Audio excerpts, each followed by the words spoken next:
Yağmur temizlik. Akhisar'da temizliğin güvencesi Yağmur temizlik.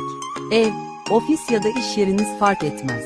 Profesyonel ekibimizle her köşeyi pırıl pırıl yapıyoruz.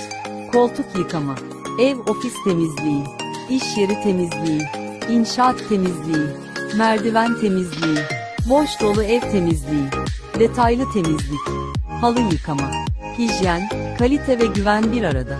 İletişim 0545 568 66 15.